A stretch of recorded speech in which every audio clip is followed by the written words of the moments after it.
everyone. Oh my goodness, we are back with session number 4 of this lovely short series that we've been calling Embracing Your Voice, Unleashing Your Power Within. My name is Patricia Hayes. I'm executive advisor, leadership empowerment coach, and authentic networking strategist. All those words mean I love working with people who are looking to get to the next level of where they want to be in their life and their career, but to do it in a sustainable manner that's aligned with their values. And with me here today is my dear friend, Brienne. How are you doing, dear? So delightful. Happy that we are doing the thing. This is 4x4. I love it. I know, we've done it. Okay, so make sure you go ahead and tell the people about yourself quickly, because, we've been doing this. So if you've missed out, you're going to have to go back and catch the playlist and all the things in the notes, because we have lots of things and goodies for you, of course.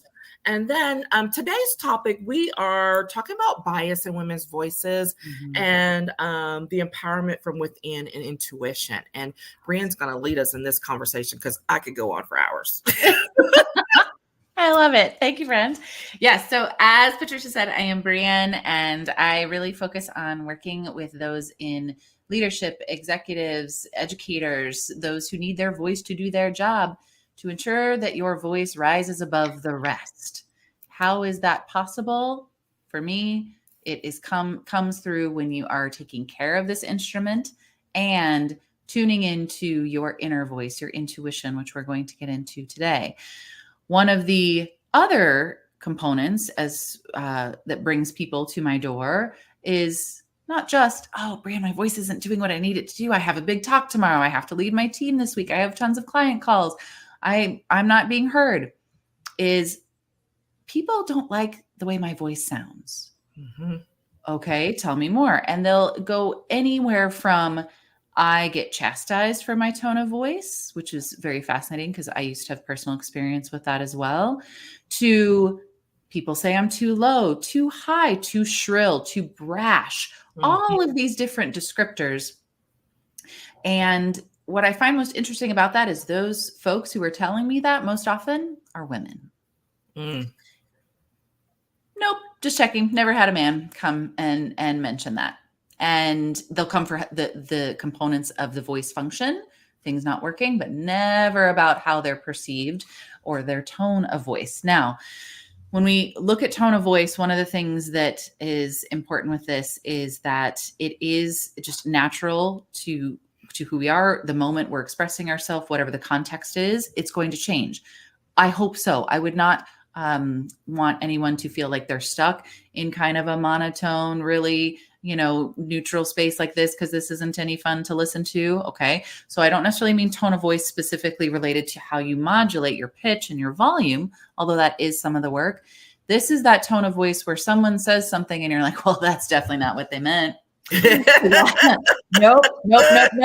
I heard the realness underneath that. I don't care what words you were using. Yes. And when it's the whole mama scene of like, I don't care what you said. I know what you meant. Exactly. So how we say something definitely impacts sometimes much more than what we're saying. And what I've seen over the years is that when we look at that from a physical, functional standpoint, for some people, that can actually cause an issue with their voice. Because imagine if you're constantly saying things that then the tone of voice doesn't match, and you either kind of sense like, oh, that's not what I meant, or maybe I could rewind, or you're ruminating over it day in, day out, or you're getting unsolicited feedback, that can be really stressful. I had a woman I worked with years back, and she was in a sales position within like an assisted living facility, but she wanted to advance to director. And they continued to tell her no, because the way she would speak to the sales team was not being received well. So she was like, I need to know what to do. But interestingly, she was coming for voice strain. I feel like I can't project my voice. I feel like it hurts here. And what's going on? Well, unraveling the layers, and not only did she not believe yet she was ready for the director position, even though she really wanted it, she didn't think she could because it was more of a male dominated space in that particular facility. But she'd gotten so much of that negative feedback about her tone that she was more focused on like, how do I just make it sound better for them? Yes. Nope. We got to start here with us from within. And in doing that, that's when the tone and the voice physical vibration starts to match, starts to resonate. So that's the biggest piece I want to say on tone today, because I see you. I see you folks who are out there. This happened to me for years. People, I don't like the way you said that. What? I was just trying. But if you keep pushing, trying to make it something that you think they want to hear or how you're supposed to say it, it ends up being so far from you. Yes. And that's when breakdowns in communication, personally, in humble experience, and professionally, also from experience, can happen. Yes. So I'd love to hear, for those of you like watching and everything, just tell us in the chat if you've had those problems or anything like that, because I hear from women so often that I'm misunderstood, and no matter what I say, it doesn't seem to land. And that's when we got to get at the deeper core. And this really gets to that whole an empowerment thing. And you're right, it happens mostly for women. You don't hear men coming saying, oh, someone says I was too X, Y, and Z. Yeah, too authoritative. Like that never happens. Oh, you're too authoritative. Can you imagine? I know. Really? And then what's interesting is we see then in hiring HR folks, well, we know there's bias all over, but there's hiring issues. So then it goes even before you're in that position of leadership as a woman and already dealing. Oh, look, I'm celebrating. Thanks so much, Zoom and StreamYard. I love you so much. Yay, hand gesture. I'm a hand talker. So in that, I'm very passionate about this. In that, so then we're going back to, interestingly, women get this feedback a lot, and yet they are also just as susceptible to bias when it comes to hiring. Yes. Because if you hear someone's voice that you don't particularly prefer, or has that mismatch of, put on, or their tone doesn't seem to be trustworthy, truthful, whatever the word is you're going to use, that effect on you even landing a job is huge. Yes. It's huge. And so, add it to the pile of so many biases for folks of all walks of life. And that's just one of those things that I think, it just doesn't have to be that way. We can't even begin to touch, but I have to at least lay it out there to say it, because it's for women, and especially women of color, Black women in particular. I mean, there's historical evidence of that happening a lot. It's like, oh, you're too brash, too and fill in the word. Exactly. Fill in the word. Heaven forbid we use the word angry. Yeah. Like, just because you are channeling that passion, power in the sound, and those things disrupt the status quo and the norms that people expect. But also, what does it say about how we are already auditorily conditioned to think that women, especially women of color, should talk, should act? Can we even, code switching is a whole nother topic. I was just about to say it. Like I said, that's a whole other thing. I know. So here we go. So yes, we're staying in the voice component today, but then yes, we have the language, we have all of those pieces. And that is where I think there's so much more potential for when people go, you know what? I will show up in my most natural and an authentic and aligned voice. And when you feel good in that resonates, and whoever doesn't hear it isn't meant for you. That's right. That's right. And that's that piece of coming to terms with, and this is that internal, right? Of coming to terms with, like you were saying, who you are authentically, and knowing that you have to, oh gosh, so many things. Maintain your boundaries, engage in self-care. But the real point I'm getting to is that self-advocacy. Yes. So how many times and I've been guilty of it. How many times do you think, oh, I really wanted to say something. I really wanted to speak up. I really didn't want to do that, or say yes to whatever the thing is. And you don't. And for some people, they already know kind of ways to truly let that go, to just be like, okay, fine. But I know for me, I spent years like overthinking that, and I ruminating, and wish I would have saying this, and just critically judging myself for not speaking up in the way that I intended. and thinking it could have gone better, when in actuality, there are absolutely ways to know what's true for you, know what those boundaries and values are that you hold to, and your communication is going to flow so much more fluidly from that. Yes. It's just going to be a natural part of you without it, being externally sourced. Oh, I love that. I love that. That's going to be, I don't know, we're just going to play that one back and figure out what that quote is, externally sourced. I know y'all are like, Trisha is so silly. I'm consistent, okay? It's so great. I love it. Y'all know I'm always catching a good quote while we're talking. Oh, yeah. It's so good. So good. And, for me, though, one of the things, especially, when you've engaged in public speaking for as long as I have, including not just for myself, but being a writer for other people and literally, quote, assuming their voice on paper. Yeah. And what that means and how that gets delivered vocally. Yeah. It's like, it's that whole, again, that dichotomy between what can be done for someone else versus what can be done for yourself. Right. And recognizing that sometimes you got to write that out for yourself, right? Yes. So that you can be able to say and do the things, because you may think, well, what does this have to do with your quote vocal, your actual voice? It has everything to do with it, because when you are containing yourself and not expressing yourself to your way, you literally can carry that tension. Carry the tension. You can get the depression. Okay. When we talk about just express or depressed, everything just feels that much more effortful. And the tension in the voice is one of the things. It's hard for especially the folks who come to me and say their voice cracked or was so shaky, it's almost like their voice betrayed them. Like that, just and that's where we don't want to judge ourselves or our sound, because our voice is precious, and it is so much of who we are, and it's not your fault. It's not there to try to betray you. But with the moment, and I love that you said, write it out. I'm a big fan of, like, as you're starting to write those things out of what is true for you, what you believe, how you want to show up and speak, you'll know the feeling of whether it is for you or not. And that gets into the intuition piece. When you know, yes, that is for me, or no, that's not, you have to decide and devote to choosing that and speaking from that place. So, some of y'all, if you've followed some of my work before, sometimes I give kind of the, half joking example of cilantro. Oh, see, I hate cilantro. I can believe.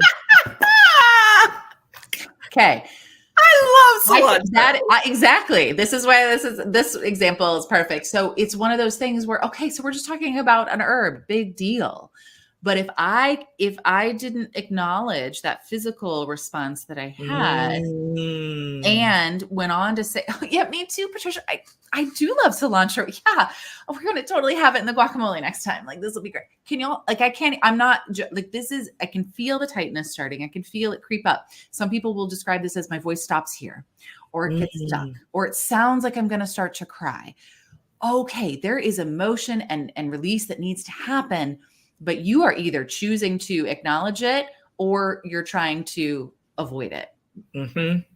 And so when it comes to intuition, one of the pieces of my work that I've started to bring forth more, that I do a lot with my one-on-one clients, is, do you know how to listen to that intuition? For me, it shows up a lot in my throat and actually in my like lower torso. Everybody's signals are different, but often I hear people talk about, okay, use your intuition, or trust your instinct. And I think actually those are two different things. But when it comes down to it, do you even know how to connect to that? And I just happen to use voice as a way to both connect to it and be a signal that you are on the right track with that for you.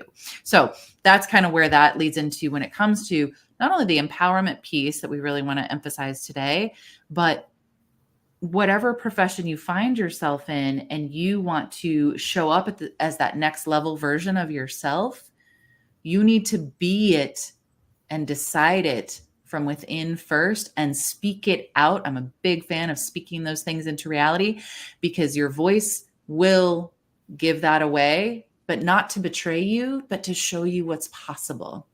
Yes. Yeah. I was literally about to say, because sometimes, if you walk around the house, you'd be like, Patricia, who are you talking to? That's a common joke around our house. We'll ask, because we'll hear, one another, talking, and you're like, who are you talking to? Myself? Yeah.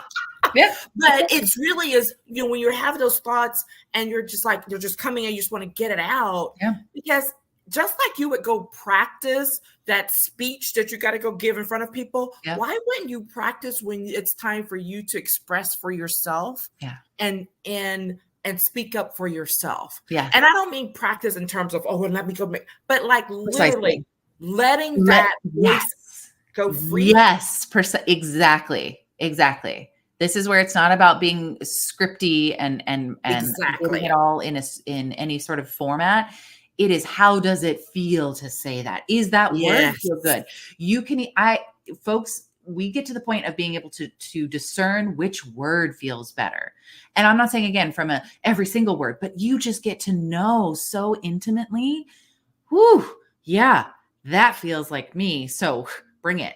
Whatever I need to say, I will say. It will land how it's going to land. But all I know is that is resonant for me. And that's what matters, because that ripples out to others. And that will help you to carry yourself better, to present yourself. Correct. And I'm being careful with my words, but better for yourself, right? Yeah. So that you feel that you're being authentic and genuine in how you deliver. Yeah. And that, again, this is a whole other conversation about mindset work and other things, but about how you can present for you, be true to you. Yeah. And not be up in your head about it. Not be up in your head about it. Exactly. And be empowered and feel that strength from that. Yeah. There's nothing, that feeling of being empowered, when you know that you have said this thing or done the thing, you're like, hey, exactly. I did that, exactly. Everyone's had that moment. I don't care whether it's just been something like you said something to a friend, or it was something that you were in the zone with, whatever. There's always been at least a moment. And being able to tap into that and allow your voice to carry that in frequency and vibration and energy, that will ripple out. And then you can just let it go, because whatever happens after that is not your business. Yes. Oh my goodness. This one is so much. We're going to have to bring it to an end, because we can go on and on and on. Okay. So give you guys a little taste. Yes. Of all the things. So I just want to say thank you again to Patricia for this beautiful series. It is just beyond generous with her time and her wisdom and the skills that she brings to this, but also the vulnerability and openness. Like I talked about last session, it's just a delight to know that is a space that she creates. So know when you're in her sphere, that is what you are going to receive. And as women, we were talking about before we even got on our session today, thank you, and receiving that wholly. So I appreciate you. Yes, ma'am. Thank you. That's Southern coming. Yes, ma'am. Thank you. and I will say genuinely, because, we all need accountability partners in different areas. Like it can't be one person for everything. But when you find that person, engage, whatever, be open to receiving it. Brienne and I have had this conversation, but she is one of those biz besties who is my accountability person, because I'll get that whole little, so did you do X? And I'm like, oh Lord, let me go do this before we get on our next call. But that helps you to be able to identify, and then we can get on and have these types of conversations, and from a genuine space, to help other people, right? That's literally it. So I hope you've been helped by it. I've been giving a leadership nugget for each one. And this one simply ends with the fact that you've got to make sure that you are an advocate for yourself, right? In whatever space, whatever that looks like, make sure that you are speaking up for you in all that you do and say, and just watch what flows from it. It's going to be some fantastic stuff. Agreed. I love it. It's been awesome. I don't know. We might have to come back around on this one, but I we'd love know. to hear from you Yes. in the comments. Check out our information. You can connect up with either one of us from our bios. And just thank you for sharing. Let us know how this went for you. We'd love to hear back. Yeah. And with that, this series is come to an end for indeed. now. I know, right? To be continued. I'm going to now normally sipping. Sipping. Yes. Sip, sip, sip. Thank y'all Bye, so much for everyone. joining in. We'll see you soon. Bye. Bye-bye.